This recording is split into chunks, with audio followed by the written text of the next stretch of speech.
Did we sleep together last night, Ethan? 7 words. That's all it took to make Ethan Corleone's world stop spinning. His boss, Diana Deckard, stood in his kitchen wearing clothes that weren't hers, looking lost and scared. This was the same woman who commanded boardrooms, the same executive who'd given him flexible hours when his wife died so he could raise his daughter alone. Now she was asking him a question that could ruin everything. Ethan felt his chest tighten.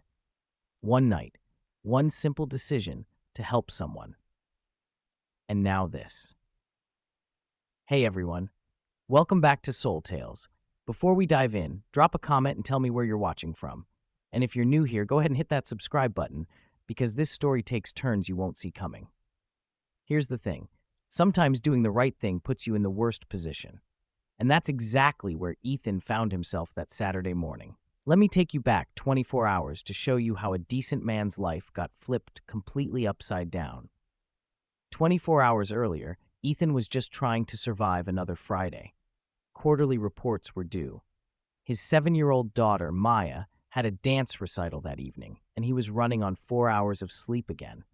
Being a single dad working in corporate finance wasn't easy, but he found his rhythm in the 3 years since losing his wife, Rebecca.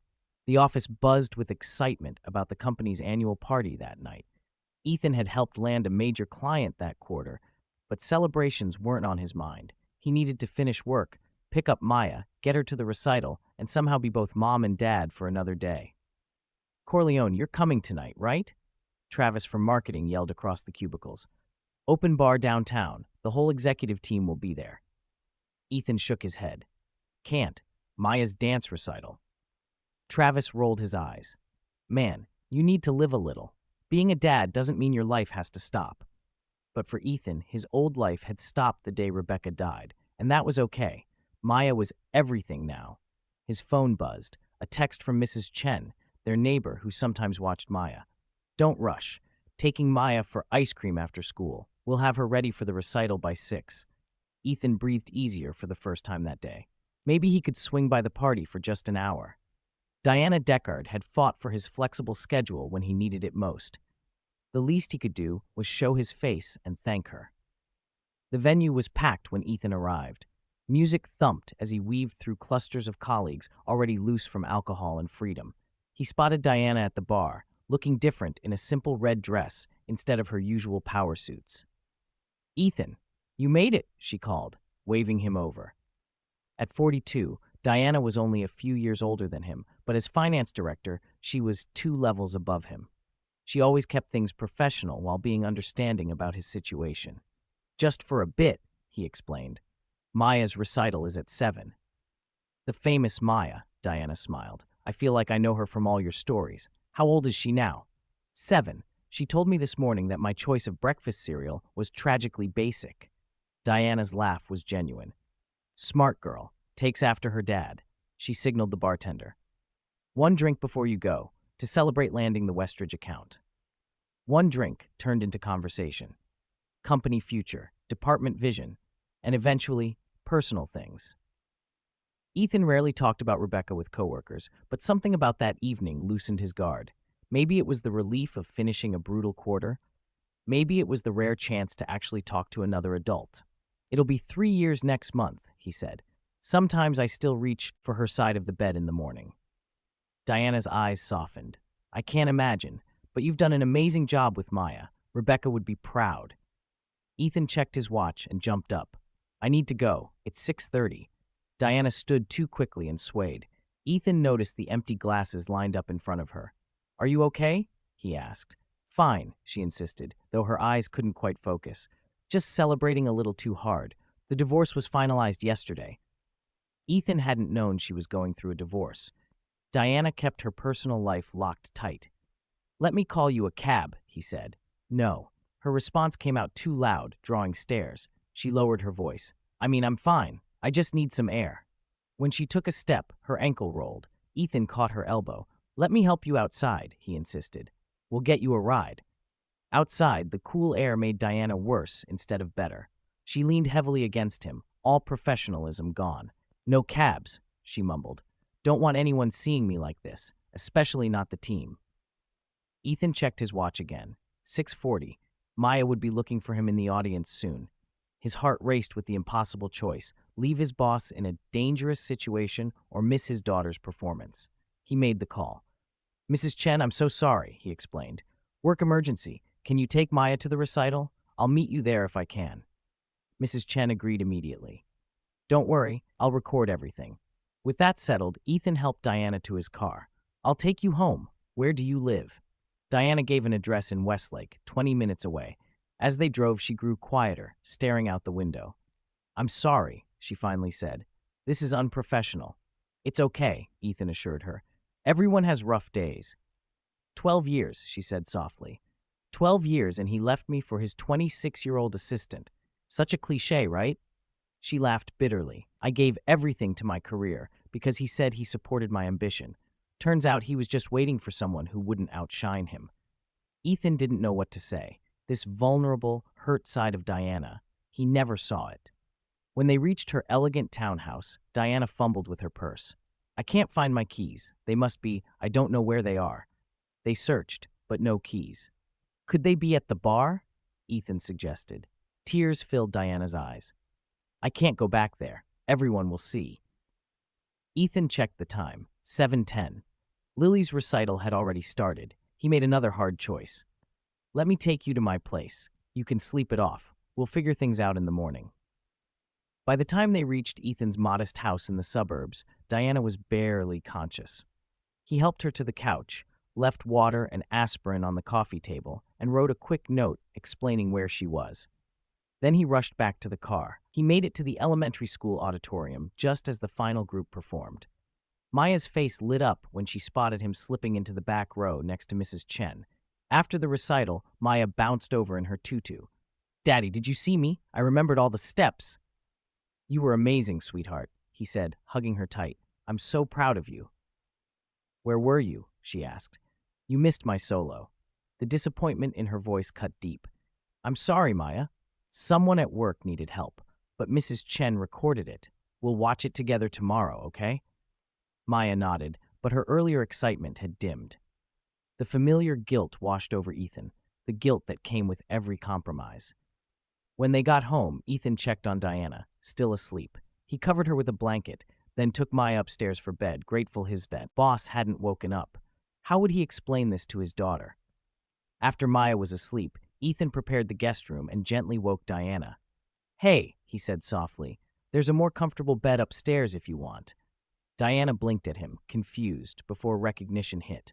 "Oh God, Ethan, I'm so sorry." "It's okay. The guest room's ready. There's a new toothbrush in the bathroom and some of Rebecca's old clothes if you want to change." Diana looked mortified, but let him help her upstairs. "Thank you," she whispered before closing the door. Ethan collapsed into bed around midnight, exhausted. His last thought was that tomorrow would be awkward, but at least everyone was safe. Morning arrived with cartoon sounds from downstairs. Ethan jolted awake, remembering their house guest.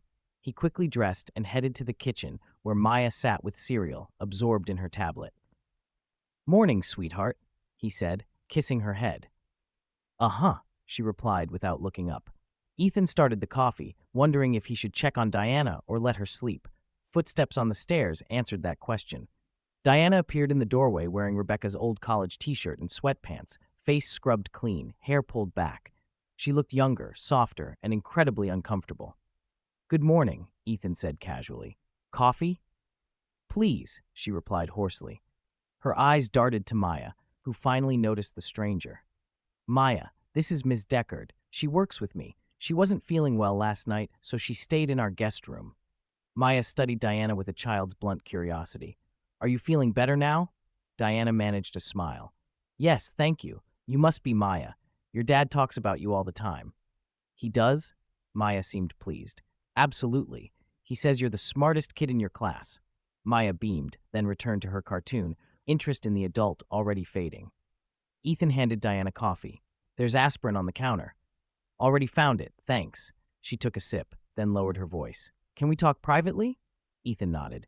"Maya, we'll be right back. Stay here." "Okay, whatever," Maya replied, eyes glued to the screen. Ethan led Diana to his small home office and closed the door. "Ethan, I'm so sorry about last night," Diana began immediately. That was completely unprofessional. I put you in a terrible position. It's okay, he assured her. Everyone has rough moments. Diana looked around the office, taking in the family photos on the desk and Maya's artwork on the bulletin board. Her eyes lingered on a picture of Ethan and Rebecca laughing on a beach. She was beautiful, Diana said softly. Yes, she was, Ethan agreed, feeling the familiar ache. Diana turned to him, her expression serious. Did we sleep together last night, Ethan? The question hit him like a punch. What? No, absolutely not. Diana's shoulders sagged with relief. I'm sorry. I don't remember much after the bar. I woke up in different clothes in a strange bed and I panicked. Nothing happened, Ethan said firmly. You were drunk. I helped you to the guest room. That's all. Thank God, she whispered. Then stronger. I would never want to complicate our working relationship like that. You're one of my best analysts, and I respect you too much to cross that line. Ethan nodded, but something in her words stung in a way he hadn't expected. Of course, nothing had happened. He wouldn't take advantage of someone in that state. But the relief in her voice suggested that the very idea of being with him was something to be feared. I should call a cab, Diana said, breaking the awkward silence. And we probably shouldn't mention this at work. Of course, Ethan agreed. But there's no rush. Have some breakfast first. Maya and I usually make pancakes on Saturdays. Diana hesitated, then nodded. That sounds nice, actually, if you're sure. Not at all. Breakfast was surprisingly comfortable. Maya entertained them with school stories while they ate. Diana laughed at all the right moments and asked thoughtful questions that delighted the 7-year-old. You're not as scary as Daddy said, Maya announced as she finished her pancakes. Ethan nearly choked on his coffee. Maya, I never said Miss Deckard was scary. You said she makes grown men cry in budget meetings, Maya replied innocently. Diana raised an eyebrow at Ethan, whose face grew hot. I may have exaggerated slightly when explaining why I needed to prepare for a presentation. To his relief, Diana laughed. It's okay. I cultivate that reputation deliberately. Makes my job easier. After breakfast, Ethan found Diana's keys in the side pocket of her purse. She changed back into her dress, folding Rebecca's borrowed clothes neatly. Thank you, she said at the door, for everything. Not many people would have been so kind. Anyone would have done the same, Ethan replied. No, Diana said firmly. They wouldn't have. Trust me. She hesitated. I'm sorry you missed part of Maya's recital because of me. It's okay. Mrs. Chen recorded it. Still, Diana looked at him intently. You're a good man, Ethan Corleone. Rebecca was lucky to have you. Before he could respond, she turned and walked to her waiting rideshare. Monday morning arrived with a knot in Ethan's stomach. How would things be with Diana at the office? Would there be awkwardness? Would others sense something had changed? He needn't have worried. When he passed Diana in the hallway, she gave him the same professional nod she always did. In the department meeting, she was her usual efficient self, with no indication anything unusual had occurred. It was exactly what should happen, Ethan told himself. They were adults who handled an uncomfortable situation maturely. Case closed. But something had shifted inside him. Diana's question, "Did we sleep together?" kept replaying in his mind, along with her evident relief at his denial. It had awakened something he kept buried since Rebecca's death, the realization that others saw him only as a dedicated father and reliable employee, not as a man who might be desired. For 3 years, he poured everything into being Maya's rock. He'd set aside his own needs so completely that he forgot they existed. Diana's question had cracked that carefully constructed wall. The week passed normally, but Ethan found himself noticing things about Diana he overlooked before.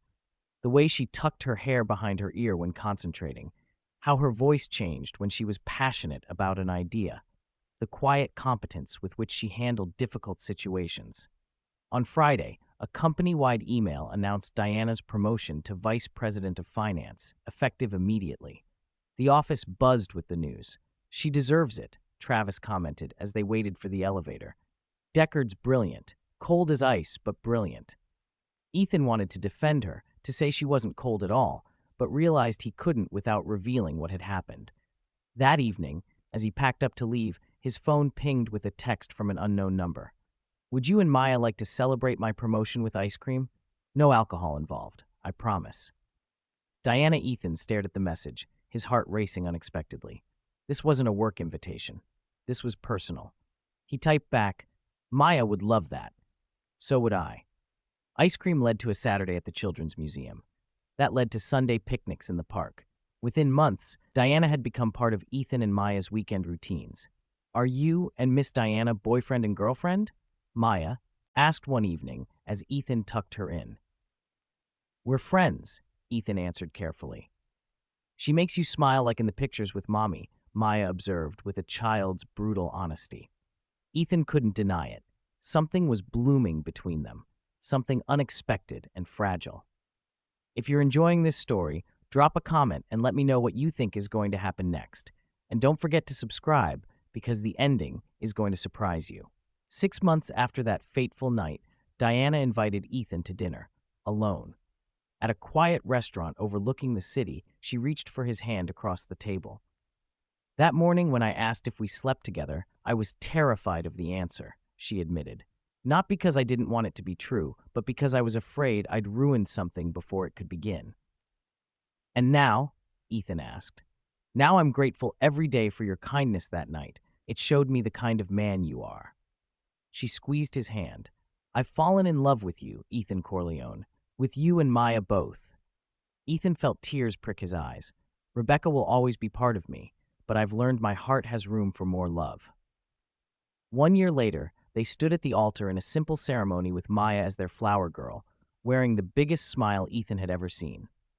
As the officiant began, Ethan looked at Diana, this woman who entered his life in the most unexpected way, and marveled at how far they've come. Ethan, Diana said when it was her turn to speak, her voice steady and clear. That night when I woke up in your guest room, confused and scared, I asked you a question that could have destroyed everything. But your answer, your kindness, your integrity, showed me who you really are. She squeezed his hands. You taught me that sometimes the people we think we can't have are exactly the ones we need. You showed me that being strong doesn't mean doing everything alone. And you and Maya have given me a family I didn't think I'd ever have again. Tears streamed down her face, but she was smiling. I promised to love you both, to be there for you, and to never let work come before what really matters. Ethan's turn. He looked at Diana, then at Maya standing beside them, then back at Diana. 3 years ago, I thought my life was over, he began. I thought the best parts of me died with Rebecca. I became a father, an employee, but I stopped being a man who believed he deserved happiness. He paused, emotion thick in his throat. Then one Friday night, you needed help, and in helping you, something inside me woke up. You reminded me that I'm more than just Maya's dad or another analyst in the office. You saw me when I forgot how to see myself. Diana's eyes glistened with fresh tears. You've been patient with me, with us. You've loved Maya like she's your own. You've shown me that moving forward doesn't mean forgetting the past. It means making room for a new future. He smiled. I love you, Diana Deckard, and I can't wait to spend the rest of my life proving it to you. The officiant pronounced them married, and they kissed as their small gathering of friends and family applauded. Maya tugged on Ethan's sleeve. Does this mean Miss Diana is my new mom? Diana knelt down to Maya's level. Only if you want me to be. I could never replace your first mom. She'll always be special. But I'd be honored to be your second mom, if that's okay with you. Maya threw her arms around Diana's neck. I want you to be my mom. You make Daddy happy, and you let me stay up late on weekends. Everyone laughed through their tears. At the reception, Mrs. Chen pulled Ethan aside. Rebecca would be so proud of you, she said, patting his hand. You didn't just survive, you learned to live again. Travis from work came over with a drink. Man, I have to admit, I thought you were crazy when I heard you and Deckard were dating. But seeing you two together, it makes sense. You balance each other out. As the evening wound down, Ethan and Diana stood on the venue's terrace, looking out at the city lights. Remember when you asked me that question? Ethan said softly. In my kitchen? Diana groaned. Don't remind me. I was so mortified. But it changed everything, Ethan continued. That question made me realize I'd been living half a life, scared to want anything for myself. Diana turned to face him. And now I'm not scared anymore. He pulled her close. Now I know that sometimes the scariest questions lead to the best answers. They kissed as fireworks lit up the sky, Maya's special request, which Diana had secretly arranged. Best surprise ever, Maya shouted from inside, pressing her face against the window. Diana laughed. She's going to be a handful as a teenager. We'll handle it together, Ethan said, and meant it. 2 years later, Ethan stood in their new home, a beautiful house with enough room for everyone, watching Diana help Maya with her homework at the kitchen table. But I don't understand fractions, Maya complained. Think of it like this, Diana explained patiently. If we have a pizza and Daddy eats half and you eat a quarter, how much is left for me? Not enough because Daddy's a pizza hog, Maya said seriously. Ethan walked over and ruffled Maya's hair. Hey, I heard that. It's true though, Diana said, grinning at him. These simple, ordinary, beautiful moments were everything Ethan had thought he lost forever. Last week, Diana had been offered a position as chief financial officer at a major corporation. It meant more money, more prestige, more everything. She turned it down. Why? Ethan had asked, stunned. Because I learned something important, Diana had said. Success isn't just about climbing higher. It's about having people to celebrate with when you get there. I have everything I need right here. Now, as Ethan watched his wife and daughter laugh over fractions, he understood what she meant. His phone buzzed with a text from Mrs. Chen. Having a small gathering this Sunday. You three should come. I'm making my famous dumplings. Ethan smiled and texted back that they'd be there. Who was that? Diana asked. Mrs. Chen. Sunday dinner invitation. Can we go, please? Maya begged. Her dumplings are the best. Of course we can, Diana said. She looked at Ethan with so much love in her eyes that it still sometimes took his breath away. That night, after Maya was in bed, Ethan and Diana sat on their back porch, wrapped in a blanket, watching the stars. Do you ever think about that night? Diana asked quietly. The night that started everything. All the time, Ethan admitted. I think about how one decision, one choice to help someone, changed my entire life. Mine too, Diana said. I was at my lowest point, divorced, drinking too much, feeling like a failure at everything except work. And then you showed me kindness when I didn't deserve it. You did deserve it, Ethan said firmly. Everyone deserves kindness when they're hurting. Diana was quiet for a moment. You know what the scariest part was? When I asked you that question in your kitchen, I wasn't just afraid of what had happened. I was afraid of what I wanted to happen. Ethan looked at her in surprise. What do you mean? Even then, hungover and mortified, standing in your kitchen, wearing your dead wife's clothes, I felt something. Something I hadn't felt in years.